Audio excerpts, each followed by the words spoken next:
Eccoci qua di nuovo insieme a Friuli in diretta, bentrovati. Allora saluto Cristian Sergo del Movimento 5 Stelle qui in studio con noi e saluto collegato Alessandro Tronchin del Partito Liberal Democratico. Buongiorno.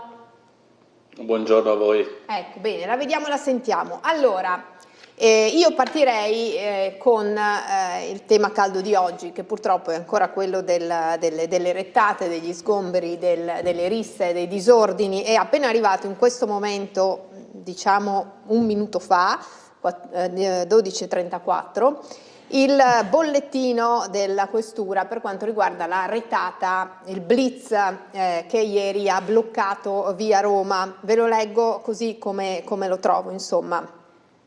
Dunque, controlli straordinari disposti dal Questore che hanno passato al setaccio il quartiere di Borgo Stazione, coinvolgendo Questura, Carabinieri, Cinofile, Guardia di Finanza e Polizia Locale. Controllati 4 esercizi pubblici, identificate 206 persone, denunciata una cittadina italiana per violazione del divieto di ritorno nel comune di Udine, sequestrato un panetto di sostanza stupefacente di tipo hashish.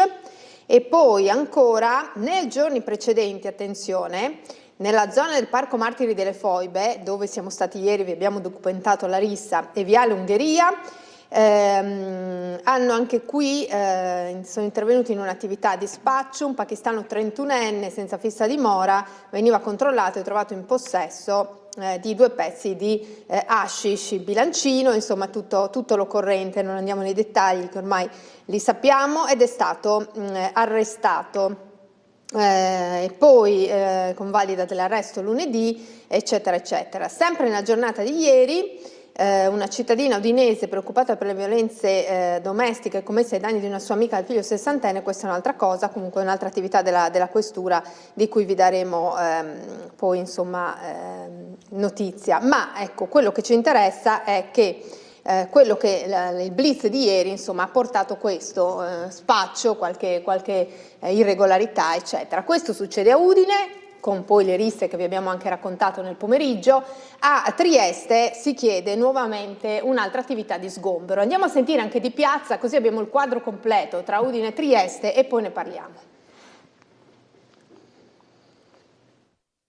Approfittando dell'incontro odierno in prefettura per trattare il caos viabilistico che si riversa sul territorio triestino e di Duino Aurisina, dato dalla chiusura della strada slovena H4, il sindaco di Piazza torna sul tema dei migranti accampati in Portovecchio, tuonando ancora una volta contro l'accoglienza diffusa, le opposizioni e le associazioni che si occupano di accoglienza. Il tema rimane lo stesso, di Piazza vuole che i migranti siano trasferiti altrove e non vuole vederli in Portovecchio, anche in virtù dei lavori che si stanno svolgendo per la creazione delle future aree, vedi il viale monumentale. Dico basta, perché ogni giorno leggiamo sul giornale coltelli, furti, rapine, basta. Oggi quando vado al prefetto chiederò che li portino via tutti, perché non possiamo tenerli qua, questa è la realtà. Altre realtà, città molto più grandi, possono permetterselo, ma una città piccola come Trieste, con un territorio così ridotto, io non voglio finire come Napoli, come Roma, la mia città deve essere questa, con i turisti, con le persone felici e non ogni giorno brutte notizie. Nessun passo indietro nemmeno riguardo l'apporto che il Comune potrebbe avanzare con la creazione di una struttura a bassa soglia, come per esempio l'ex bazar di via Flavio Gioia, che dopo l'ispezione di una commissione comunale si era rivelato una possibilità, al netto di necessari interventi per portare utenze e accessori utili a renderlo operativo. Se oggi leggi che hanno preso 2 che hanno fatto qualcosa che non andava bene, sono venute da altre parti del paese, per cui vengono attratti da chi? Da queste associazioni che gli danno da mangiare alla sera, dovresti vedere cosa c'è in piazza. E poi c'è un altro problema, l'accoglienza diffusa è stata una cazzata di questo paese, della sinistra. Perché? Perché bastava prendere, abbiamo 400 caserme vuote in Friuli, bastava prendere 3 caserme, li mettevi dentro, gli davi l'assistenza sanitaria, gli davi da mangiare, gli insegnavi la lingua italiana, magari li facevamo anche lavorare. Proprio la sinistra, quella che protesta, non ha voluto questo. Allora, l'accoglienza diffusa, dice, è stata una cavolata della sinistra, ci sono tante caserme in Friuli, bastava metterli lì. Ecco, non lo so. Allora, il quadro è complesso, ma in sostanza, insomma, il problema è uno. Allora, intanto ditemi che cosa ne pensate di quello che vi abbiamo raccontato fin qui. Non so chi vuole partire, parto dall'ospite collegato, da Tronchin.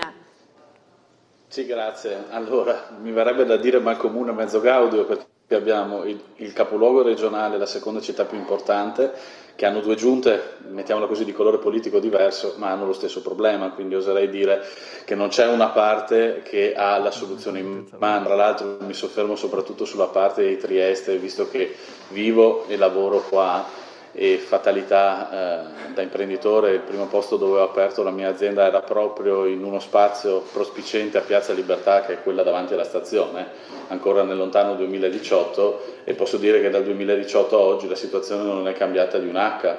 Ormai sono passati un po' di anni, al massimo si continua a spostare progressivamente di 100 metri più in là il problema. Prima lo si è spostato nel Silos, poi dal Silos nel primo palazzo di Porto Vecchio, poi lo si sposterà da un'altra parte.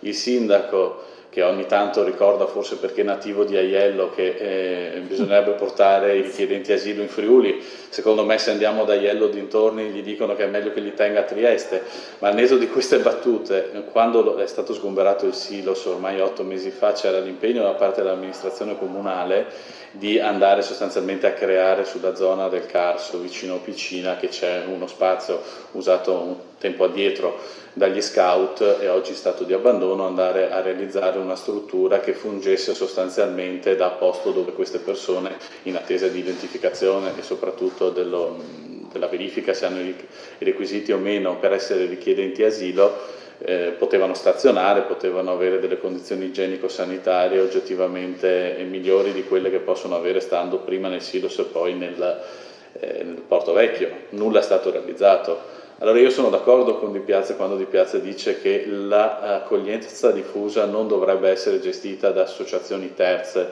o da enti del terzo settore. Un paese normale dovrebbe occuparsene direttamente lo Stato. Questo però noi non lo vogliamo fare e ribadisco, il caso di Trieste e di Piazza Libertà va avanti dal 2018, sono passati un po' di governi, sono passati un po' di giunte regionali, sono passati, in realtà il sindaco è lo stesso da 20 anni, ma la cosa non è minimamente cambiata. Quindi ogni tanto sembra, e qua lo dico non da esponente politico ma da privato cittadino, che si giochi un pochino a mantenere queste situazioni non risolte, perché così ognuno può alimentare la propria polemica a seconda dello spartito che si deve recitare, o lo spartito di accogliamoli tutti o lo spartito di cacciamoli tutti, che sono due soluzioni entrambe non applicabili. Che mi dice Sergo? Che ci ritroviamo a parlare di immigrazione. Io faccio parte dello spartito Accogliamo Giusto, che dovrebbe essere quello che anche da 10 anni ormai il Ministero degli Interni di allora aveva individuato come numero di migranti da accogliere nelle singole comunità che non dovevano superare il numero di 3 per 1000 abitanti.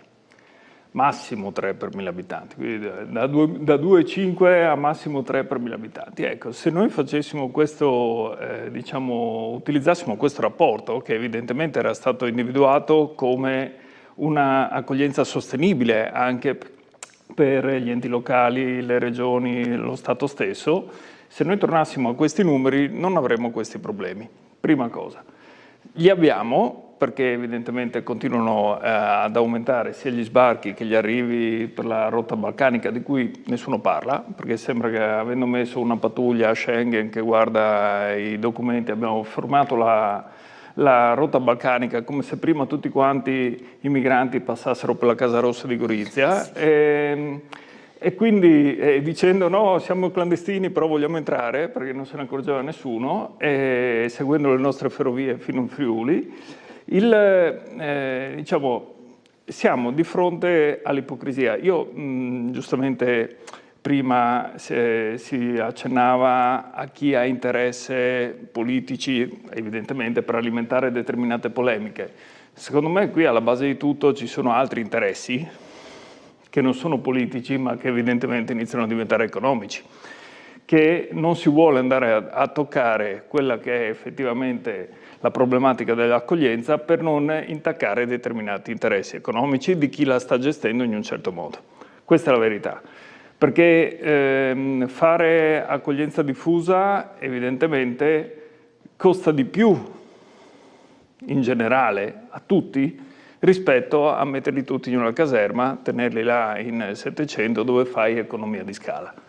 Però il problema qual è? Che tu hai una gestione completamente diversa, lo vediamo anche qui con i minori, no? Con le nostre case di comunità. Quante volte abbiamo detto, se noi avessimo case di comunità dove ci sono 20, 30, 40 minori, tu riesci a fare un determinato tipo di lavoro su queste persone con certi diciamo, operatori, no? Istruttori, riesci a seguirli e magari dargli anche un futuro. Se tu ne metti 70 all'interno inizia a diventare problematico, anche perché poi si creano dinamiche di nazionalità, gruppetti e le problematiche che sta vivendo la città di Udine da questo punto di vista. Per cui è un tema ovviamente diciamo complesso, sicuramente non si può ormai banalizzare né da una parte né dall'altra. Fa riflettere, come giustamente diceva il collega, anche siamo il collega prima, se fa riflettere che le stesse problematiche ci sono in due comuni grandi della nostra regione, i più grandi della nostra regione, che sono governati da due amministrazioni comunali di forze politiche completamente diverse e che hanno lo stesso problema ormai da anni. Questo vuol dire che a livello evidentemente regionale e anche a livello di governo, dove una forza politica che fa della migrazione, del risolvere l'immigrazione il suo cavallo di battaglia come la Lega, governa da 4 anni in questo Stato. Loro non lo sanno perché pensano di governare dal 2022, ma c'erano già col governo Draghi, hanno governato dal 2018-2019. Cosa hanno fatto? Chiacchiere, evidentemente. Se siamo punte a capo, hanno fatto nulla. Quindi questa è la dimostrazione che non funziona né il cacciamoli tutti né l'accogliamoli tutti. No, ma infatti come ho detto, perché bisognerebbe essere... Forse la mediazione. Certo, bisogna trovare anche perché la mediazione... cacciarli, come diceva prima Tronchin, li sposti alla fine, sì, no? ma li sposti anche se ti rifai al parametro che ricordavo prima. Io... Cioè, in via Roma ieri hanno chiuso la via, non lo so, per 1 ora, 2 ore completamente per trovare un panetto, perché ormai lo spaccio è ovunque, no? Sì. Nei parchi, Parco Marche delle Ma lì torniamo Parco Moretti. all'altro discorso che socialmente è quello che poi dovrebbe interessare di più la politica, è del perché ci sono gli spacciatori. Cioè, nel senso, io dico sempre, se c'è uno spaccio, no, e ci si attendeva magari di trovare più di un panetto in via Roma, e sicuramente ce ne sarà più da qualche parte che non è stato trovato nella retata di ieri, ci sono i clienti. E se ci sono i clienti chi sono? Sono gli stessi migranti che non hanno niente da fare perché non gli diamo futuro e li teniamo qui a fare chissà cosa? O iniziano a essere anche i nostri giovani italiani che pensano di non avere un futuro e si rivolgono a queste persone per ottenere, diciamo, i loro prodotti? Ed è lì inizia la catena. Allora devi iniziare a chiederti se ci sono i clienti, hai gli spacciatori, se ci sono gli spacciatori c'è la criminalità organizzata. E allora è inutile andare a colpire il singolo panetto, dovresti andare a monte e iniziare a colpire il vero traffico di stupefacenti. Ora, posto che il problema è talmente complesso per cui non esiste una soluzione facile, ma la gestione, secondo lei Tronchin, di tutto questo, la gestione ottimale, quale sarebbe? Posto che il fenomeno non lo elimini, non lo cancelli, non lo metti sotto il tappeto e non ci sono soluzioni... Schiacci il bottone e cambia tutto. La gestione di tutto questo fenomeno, che chiaramente è il tema caldo delle città, perché insomma non si parla d'altro, come andrebbe gestito meglio secondo lei? Cioè, quali sono gli strumenti a disposizione anche della politica per provare a gestire questo fenomeno? Allora io parto, spero che mi vediate perché io vi vedo un po' frizzati, ma anche noi vediamo lei frizzato, però la sentiamo. Boh, bene, dai, l'importante è che vi sentiate.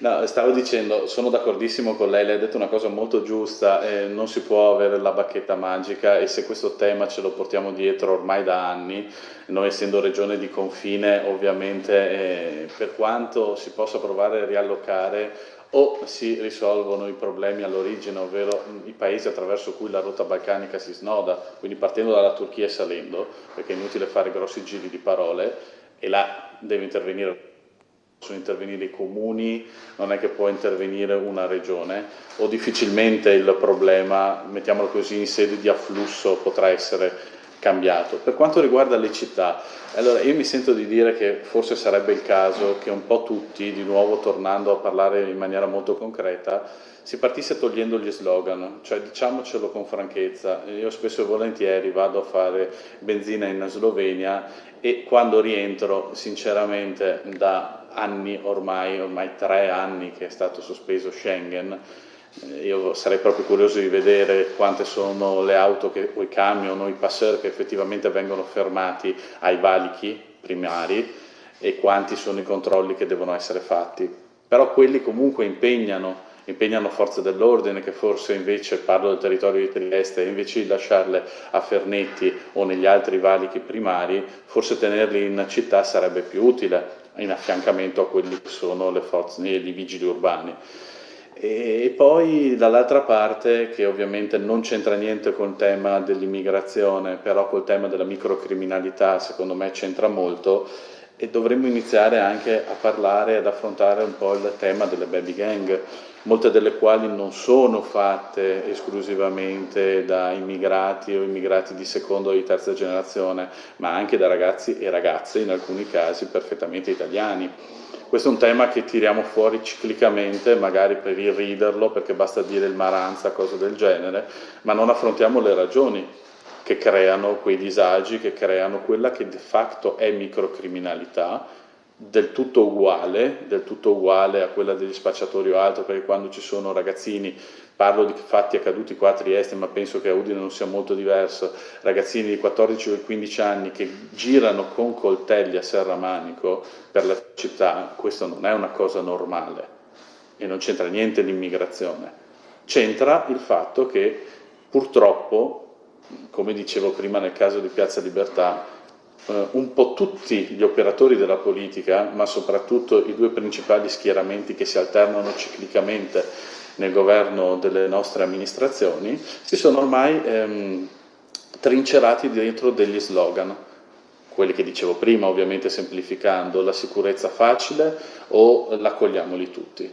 Slogan che possono funzionare, per carità, anche come richiamo verso le proprie tifoserie, ma che sempre meno rispondono alle esigenze della gente comune, perché se io sotto casa mia ho appunto bande di spacciatori, se io sotto casa mia ho baby gang che si picchiano per strada anche in pieno pomeriggio, mi interessa poco se il mio sindaco ha la tessera della Lega o del PD, mi interessa che queste cose non ci siano.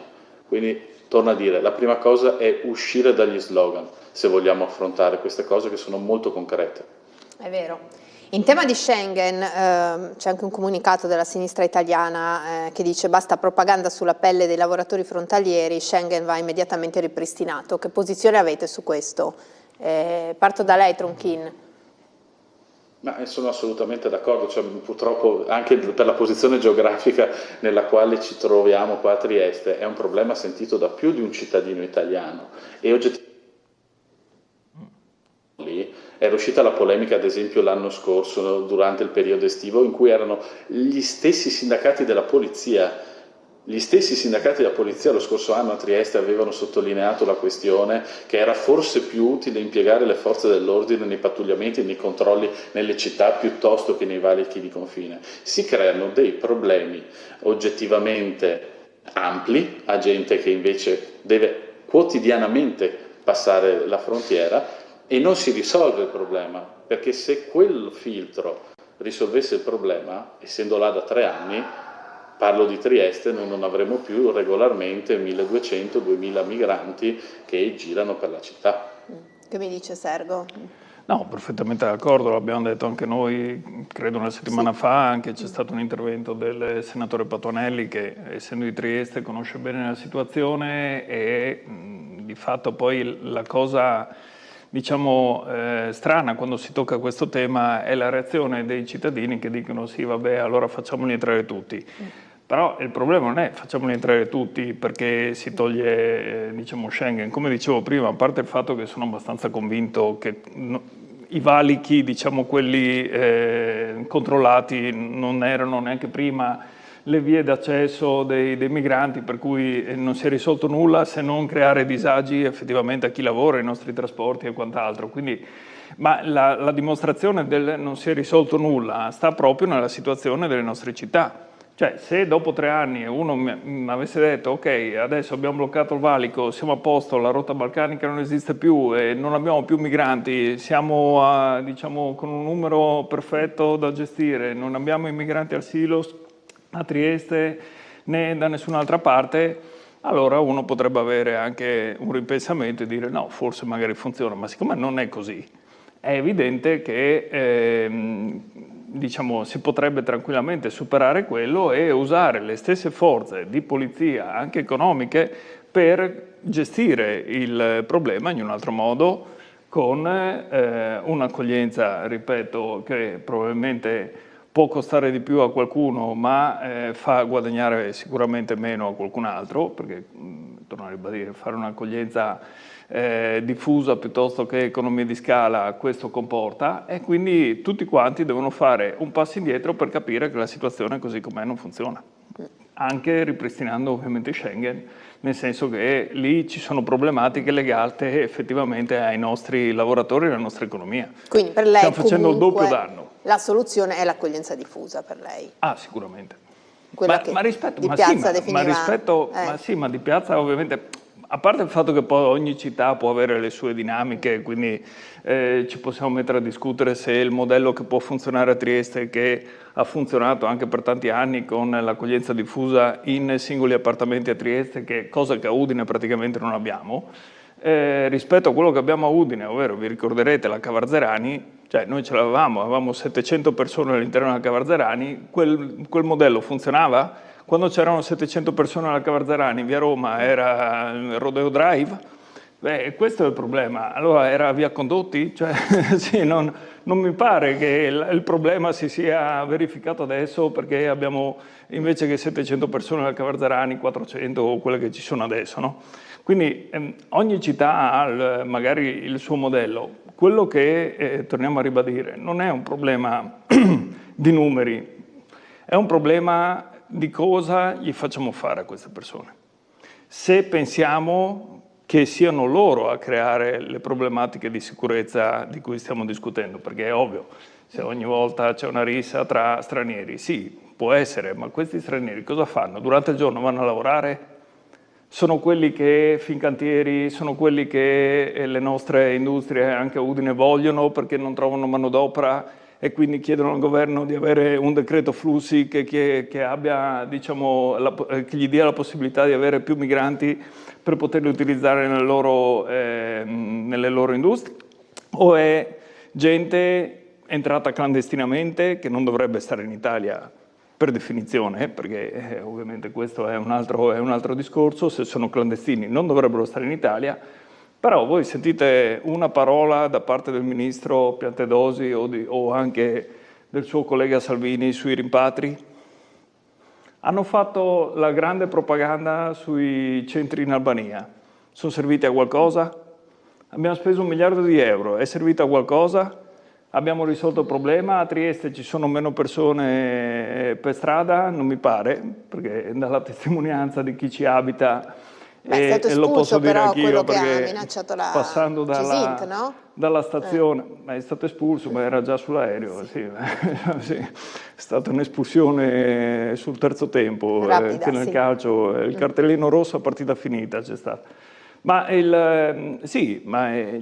queste sono le problematiche, per cui giustamente io accoglierei volentieri l'appello di fare un passo indietro a livello politico, però purtroppo si preferisce andare avanti a slogan, si preferisce evidentemente mantenere una situazione che in certi casi sicuramente è, come si diceva prima, serve ad alimentare polemiche e personaggi ex militari che si affacciano alla politica con questi slogan, insomma. Quindi è impossibile, secondo lei, anche Tronchin, che insomma davanti a una situazione così difficile, così importante, ci possa essere una sorta di collaborazione, cioè questa è una cosa che non succederà mai da noi, cioè continueremo a portare avanti ognuno i propri slogan.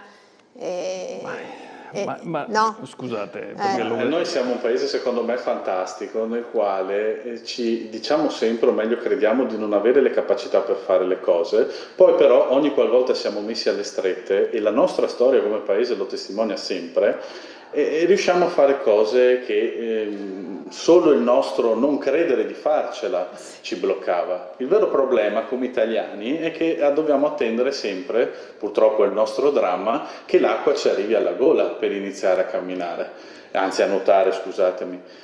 Come ho detto nel mio primo intervento, uno Stato normale, la gestione dell'immigrazione a 360 gradi, che è un po' quello anche che diceva il collega Sergo, dalla gestione dei flussi di ingresso che vengono richiesti dal tessuto produttivo, cioè siamo la stessa regione dove il presidente di Confindustria Alto Adriatico e anche il presidente di Confindustria FVG vanno a fare centri di formazione per manodopera in Africa, perché non riescono a trovarla nel territorio. Quindi già qua qualcosa ogni tanto dovrebbe porci dei punti interrogativi. Quindi la gestione dei flussi d'ingresso, la gestione corretta in termini di identificazione di persone che non hanno il diritto di stare all'interno di uno Stato perché non ne hanno motivazioni, quindi non le forze dell'ordine messe a stare dentro un container a fernetti, ma a pattugliare il territorio. Una giustizia rapida, perché è inutile che stiamo là dopo a far sì che la forza dell'ordine identifichi la persona e dopo il giudice in qualche modo, perché anche lui deve mettersi a fare un po' di politica, la rimette in libertà o de facto si gira dall'altra parte. Ma ho toccato 3 temi che, torno a dire, la competenza non ce l'ha il comune, non ce l'ha la regione, ce l'ha lo Stato. Quindi o lo Stato torna a fare lo Stato, o ribadisco, io ho iniziato il mio intervento parlando di com'era Piazza Libertà nel 2018, ma penso che se spostiamo l'orologio in avanti al 2038 saremo sempre la stessa cosa. Probabilmente il Porto Vecchio sarà in parte riqualificato, quindi li avremo spostati, che ne so, a Barcola, ma il tema sarà sempre là. È questo, va bene. Allora, farei un piccolo break, poi magari cambiamo anche argomento, perché poi finite un po' le vacanze ritornano i temi con cui ci eravamo lasciati. Uno è quello dell'immigrazione tornato prepotente, l'altro è quello delle polemiche sulla sanità. Quindi facciamo un piccolo break e poi torniamo.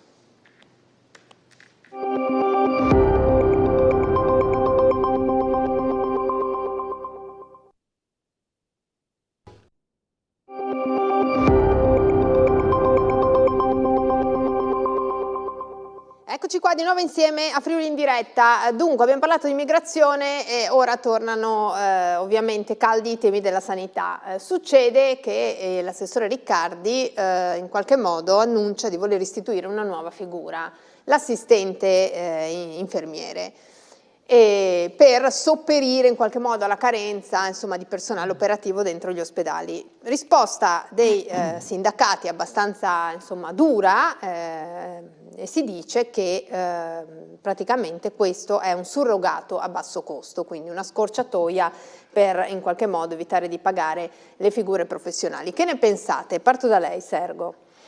Beh, intanto non è che se l'ha inventato Riccardi, Sì, nel senso che è un qualcosa previsto Esiste dalla in Europa, conferenza Stato-Regioni sì. anche in Italia, che diciamo poi è presieduta anche dal presidente Fedriga, che evidentemente deve essere piaciuta l'idea e la vuole portare anche in Friuli Venezia Giulia. Ma copiare si può, no? Allora, no, non è copiare, senso, allora hanno deciso che insomma, viene istituita e quindi qualcosa di lecito già visto. adesso Okay. lo mettono in pratica, o meglio vorrebbero metterlo in pratica. Il problema è, allora, innanzitutto come già tutte le associazioni, diciamo, di categoria interessate poi, che sono nella via di mezzo tra gli operatori sociosanitari e gli infermieri, cosa che dovrebbe essere collocata qui, l'assistente infermieristico, tra queste due figure, e giustamente loro dicono sì, facciamo attenzione che poi non ci sia una sovrapposizione poi di ruoli di quello che già gli infermieri fanno all'interno delle nostre strutture rispetto a quello che andrebbero a fare gli assistenti. Ma e questo sarà già una prima problematica, perché poi è ovvio che viene in mente a tutti, siccome mancano gli infermieri nei nostri ospedali, troviamo qualcun altro che faccia le stesse cose evidentemente per sopperire a questo, no? Quello che diciamo spaventa, ma poi ovviamente lo vedremo, è che siccome dobbiamo formarli noi, perché la Regione si prenderà il carico di formare questo personale, poi non vorrei che nel momento in cui mancheranno anche gli assistenti infermieristici, visto quanti infermieri ci mancano, magari verranno meno anche gli assistenti infermieristici, ci rivolgiamo al privato anche per coprire queste posizioni, così come già avviene per altri reparti della nostra regione, perché allora sì, sarebbe veramente una disdetta, cioè è l'ennesimo caso in cui si interviene con soldi pubblici per continuare ad alimentare la sanità privata piuttosto che quella pubblica. Se la figura, così come è stata pensata, ripeto, a livello anche nazionale, dovesse migliorare in qualche modo i livelli di assistenza per le persone ovviamente curate dalla nostra sanità regionale, ben venga, cioè ci mancherebbe altro. Se effettivamente dovesse essere utile da questo punto di vista, ben venga anche questa figura. I dubbi ci sono, perché è chiaro che nasce in un momento in cui ci sono evidenti carenze dal punto di vista del personale, e quelle evidenti carenze che, come attestavano i quotidiani, no? Avrete fatto servizi probabilmente anche voi sulla prima giornata delle università regionali, dove ci sono stati 1000 studenti, no? E sembra quasi una sorpresa che ci siano 1000 studenti nelle nostre università pronti a entrare a far parte dei corsi di medicina tra Udine e Trieste. Ma quella non dovrebbe essere la sorpresa, dovrebbe essere, tra virgolette, la normalità, vista la carenza di personale che abbiamo nelle nostre strutture. La vera sorpresa è capire che fine fanno quelle persone dopo 3, 4, 5 anni, ovvero quando dovrebbero entrare nei nostri ospedali e non ci entrano. E non ci entrano per 2 motivi, molti perché abbandonano i corsi, molti perché non sono in grado magari di fare quella professione e scelgono di fare altro, molti perché abbandonano il paese, cosa ben più grave, e molti perché vengono reclutati a sanità privata. E quindi a noi rimangono praticamente pochi eroi, perché questi sono veramente pochi eroi ormai che vengono reclutati dal sistema sanitario regionale. Quindi mi auguro, come detto, che non mi sento di dire no, è un qualcosa di totalmente negativo, perché ripeto, se può dare un aiuto alla nostra sanità e anche ai nostri operatori stessi, perché tante volte noi avevamo già operatori non qualificati chiamati a fare qualcosa per cui diciamo su cui non avrebbero dovuto intervenire. Quindi se serve a mettere a posto questa situazione anche nelle responsabilità di ogni operatore sanitario, credo che possa andare bene, se questi sono gli intenti. Se gli intenti sono altri lo vedremo ovviamente alla fine del percorso. Quindi sospende il giudizio. Che mi dice Tronchin? Ma guardi, allora io parto dal presupposto che, visto che il problema c'è, bisogna risolverlo, anche perché alla fine parliamo di un tema molto delicato come quello sociosanitario, nel quale generalmente la gente che ha bisogno di queste figure bene non se la passa, quindi trovare una soluzione è sicuramente importante. Io mi ricollego a quello che in parte ha toccato anche il collega Sergo, e che secondo me è il vero problema da cui originano poi purtroppo, oggi parliamo della questione della carenza. Fino a qualche mese fa magari parlavamo della carenza di medici di base o di medici in altre professioni, cioè di nuovo uno Stato che negli anni non è stato capace di fare un semplice conto: quante figure sarebbero andate in pensione, quante figure le università mediamente formavano, tenendo presente tutto quello che è stato detto, ovvero la dispersione scolastica, il fatto che magari qualcuno decide legittimamente di andarsene all'estero perché lo pagano di più e via del genere, e senza dimenticarci che siamo un paese che sta progressivamente invecchiando. Quindi di figure di assistenza in campo socioassistenziale ne avremo assolutamente bisogno. Noi ne abbiamo parlato per anni, soprattutto perché siamo un paese, ricordo, nel quale abbiamo non uno, non due, ma 20 sistemi sanitari, perché ogni regione ha il suo sistema sanitario, su un tema nel quale invece dovrebbe essere oggettivamente gestito a livello centrale, come fanno la gran parte dei paesi europei. Quindi ogni governatore si lanciava ciclicamente, io tra l'altro ho fatto un percorso di studio vicino alle professioni sanitarie, quindi ricordo già quando ho iniziato io l'università, ciclicamente la polemica sul numero chiuso a medicina. Adesso in parte l'abbiamo risolto, in parte dico perché in realtà garantiamo che tutti possono iscriversi, poi a metà del primo trimestre gli si fa il test di selezione, quindi in realtà spostiamo solo il problema sui numeri reali, ma ribadisco, è di nuovo il frutto di, io l'università l'ho finita nel 2012, quindi un po' di anni fa, di 20 anni in cui la politica ha chiacchierato, ha discusso dei grandi temi e non ha fatto nemmeno i conti più semplici di matematica, e oggi ci troviamo questo.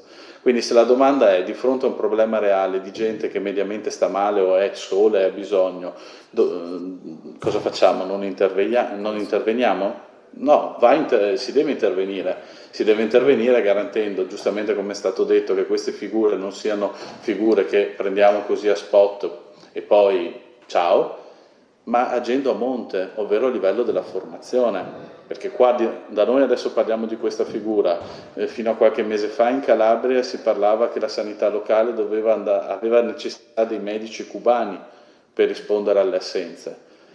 Ora io credo, col massimo rispetto per la libertà anche delle professioni che possono girare, che un paese che su un tema fondamentale come la sanità la gestisce così e con problemi che sono equamente divisi in tutte e 20 le regioni, forse una seria riflessione deve iniziare a farlo. Decisamente. Ieri intanto, a proposito di sindacati e Riccardi, l'assessore ha incontrato i rappresentanti delle sigle sindacali dei pensionati, quindi l'argomento è anche quello delle cronicità, dei percorsi di diagnosi delle persone più anziane. Vediamo il servizio e poi ne parliamo. Il bisogno è cambiato, il modello di organizzazione invece fa molta fatica, corre a una velocità molto ridotta e vive di resistenze anacronistiche. L'assessore regionale alla salute Riccardo Riccardi ha incontrato a Palmanova i rappresentanti delle sigle sindacali SPI-CGIL, FNP-CISL e WILP-WIL per illustrare le strategie con cui si intende affrontare le sfide del futuro per garantire ai pensionati e agli anziani in genere la migliore assistenza per gestire acuzie e cronicità, ma allo stesso tempo di equilibrare il sistema per arrivare a ridurre fenomeni come le diagnosi inappropriate che creano danni sottraendo risorse e personale a chi ne ha effettivamente bisogno. L'impegno è quello di vederci più frequentemente, questo è quello che loro mi hanno chiesto, io sono ben disponibile a questo, d'altro canto io mi sono permesso di chiedere lealtà e presa di posizione sulle cose, perché non si possono difendere i percorsi materno-infantili nelle dimensioni in cui negli ultimi 10 anni si riduce del 30% la natalità e pretendere di aumentare, come giustamente si deve fare, una grande attenzione alla non autosufficienza. L'idea è quella di mettere al centro la sanità territoriale con le case di comunità, per esempio, per evitare ricorsi inutili ai pronto soccorso e valorizzare il ruolo fondamentale della cooperazione del terzo settore e dei comuni. Se vogliamo essere coerenti nel trasformare il sistema, alcune decisioni importanti dobbiamo farlo. Se poi possiamo farlo anche condividendo alcuni aspetti, io penso che questo sia utile per tutti.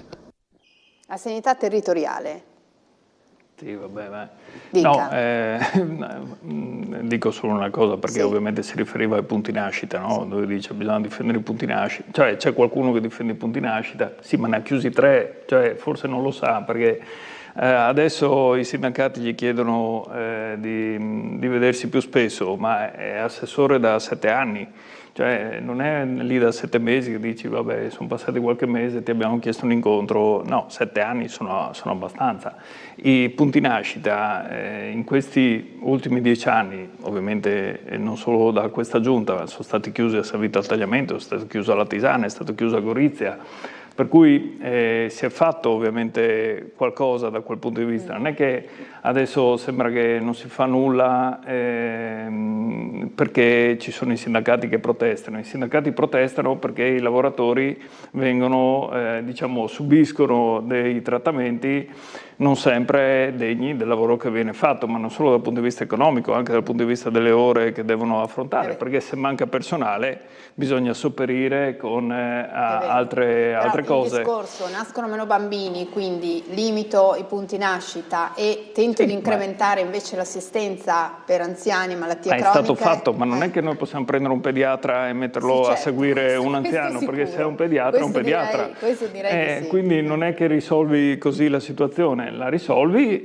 ovviamente garantendo ai nuovi, che poi sono da 40 anni, che il Friuli è una delle regioni anche più, diciamo, più anziane d'Italia, quindi sono cose che si sapevano da 12 anni, da quando sono entrato in Consiglio regionale io, che abbiamo affrontato la prima delle ultime 3 riforme della sanità.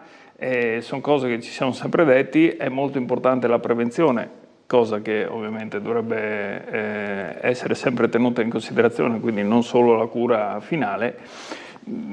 Faccio solo un passaggio ricollegandomi anche a quello che si diceva prima, ma potremmo ovviamente collegarlo anche a questo discorso. Si diceva formazione, si diceva università, il problema del numero chiuso sì e numero chiuso no all'università era anche quello della capacità delle nostre università poi di formare un numero più alto di studenti e fare in modo che questi potessero avere la giusta formazione, no? E per essere anche subito pronti poi a operare nei nostri ospedali, perché se no torniamo al discorso che facevamo prima sui migranti. Se io devo formare 20 persone o un istruttore, gli do un certo tipo di formazione. Se quell'istruttore ne ha 100, diventa un po' difficile poi avere una adeguata formazione professionale anche per queste figure che evidentemente, avendo a che fare con la vita nostra di tutti i giorni, devono essere formati al meglio. Tronchin, lei che ne pensa dei ragionamenti di Riccardi, insomma, degli spostamenti, della riorganizzazione? Sottoscrivo ogni singola parola, solo che mi permetto di aggiungere una cosa. Siccome per 6 anni ho vissuto, essendo mia moglie di Ialmico, forse l'assessore dovrebbe anche ricordare della chiusura del punto nascita di Palmanova per riaprire quello in Latisana, che è stata una scelta da un punto di vista dei numeri e tecnica totalmente folle, ma una scelta puramente politica. Quindi giusto per ricordarsi ogni tanto e forse anche ogni tanto mettersi un po' di cenere in testa, dopo per carità il tempo è galantuomo. Io aggiungerei solo un tema giusto, quello che ci stiamo dicendo, lo collego però, c'è un calo della denatalità evidente da decenni ormai in Italia, non è che sicuramente negli ultimi 5, 7 o 10 anni, e forse, e questo non riguarda tanto solo la regione ma anche le amministrazioni comunali, sarebbe ora tempo di iniziare a cominciare a pensare che cosa fare dei plessi scolastici, perché si sono usati decine e decine di soldini del PNRR per rifare scuole dove non ci sono neanche più bambini. Forse una parte di quegli istituti poteva già essere ripensato nel modo in cui lo si rifaceva un domani per fare forme di co-housing o di accoglienza per gli anziani, perché altrimenti facciamo come chi guarda la punta del dito invece che la luna. Perché se affrontiamo un problema di cambiamento demografico dal punto di vista sanitario, non possiamo anche non affrontarlo con gli impatti che avrà anche in termini di quella che sarà la popolazione che va a scuola. Se no abbiamo di nuovo preso risorse, in questo caso il PNRR, a prestito, che pagheranno i nostri figli per fare degli edifici dove non ci sarà nessuno. Bellissimi, ecosostenibilissimi, coloratissimi, ma dove non ci sono più bambini. Perché se già guardiamo le nostre montagne, il fenomeno delle pluriclassi ormai è l'ABC. E se guardiamo anche nella bassa, ogni anno l'assessore Rosolem deve fare più di un giro di deroghe per garantire che alcuni comuni continuino a poter aprire la prima elementare. Sì, è un discorso crudo ma giusto, però pensare a un futuro con poche scuole e tante strutture per anziani ci fa pensare che non abbiamo, cioè nel senso, non abbiamo grande futuro, no?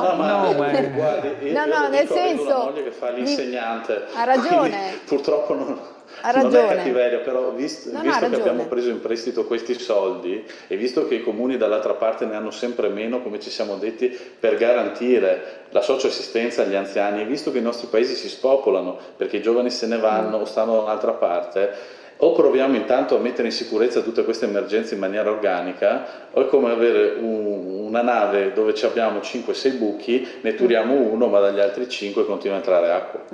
Ovviamente speriamo che nelle ristrutturazioni di questi plessi scolastici si tenga conto di questo, no? Si doveva tener conto, ma in teoria ne doveva tener conto l'EDR, ovvero la nuova provincia mascherata, no? Però non parliamo di provincia, se no ne abbiamo già parlato abbastanza. Aiuto. No, ma c'era sì, si faceva riferimento a questo, ma lo stesso discorso poteva essere anche per le case della comunità. Cioè, i soldi di PNRR, aperte strutture, quante volte abbiamo detto sì, apriamole, facciamo tutto, ma non apriamo solo i muri, preoccupiamoci anche di chi mettiamo dentro come personale, perché poi se prendiamo il nostro diciamo, personale del sistema sanitario regionale, lo inseriamo nelle case di comunità, poi non abbiamo personale nel pronto soccorso, dobbiamo appaltare al privato il pronto soccorso della nostra regione e non abbiamo capito niente. Cioè, allora, oppure abbiamo capito che vogliamo fare delle politiche per favorire i privati e chi poi gestisce le cooperative con medici anche di un certo livello, perché chi lavora in pronto soccorso anche lì deve avere tutta un'adeguata formazione e tutte le cose che abbiamo visto finora. Con Tronchino una cosa in comune, anch'io sono stato residente a Ialmico, quindi fa piacere, insomma. Prima ho detto forse chiusura punto nascita della Tisana invece di Palmanova, però sì, prima era stato chiuso la Tisana, adesso è chiuso quello di Palmanova, diciamo, per cui sì. Entrambe hanno il sapore del politico, no? Beh, decisamente. Sì. A Serracchiani, sì, se prima, non ricordo male. Beh, no, ma quando c'era la Serracchiani alla Tisana c'era un comune di centrosinistra che governava, per cui lì era diverso. Però sì, infatti adesso è diventato il centrodestra, è stato il grande errore della Serracchiani, ma si doveva intervenire, ma non certo sulla Tisana, insomma. Sì.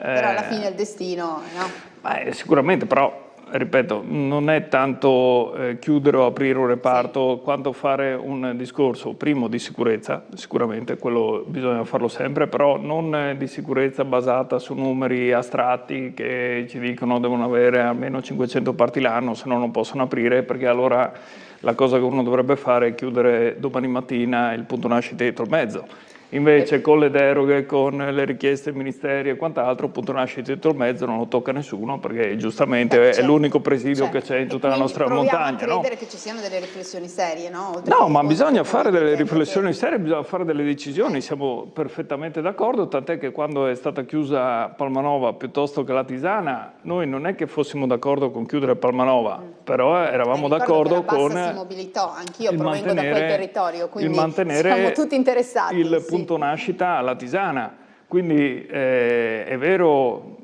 che quando si vanno a toccare gli interessi dei singoli è sempre difficile, a un servizio però del bisogna genere. anche capire che magari da Palmanova arrivi a Udine con Viale Palmanova e Santo Stefano a Santa Maria in 10 minuti, dalla Tisana o da Lignano arrivare a Palmanova d'estate è un po' più complicato, ecco.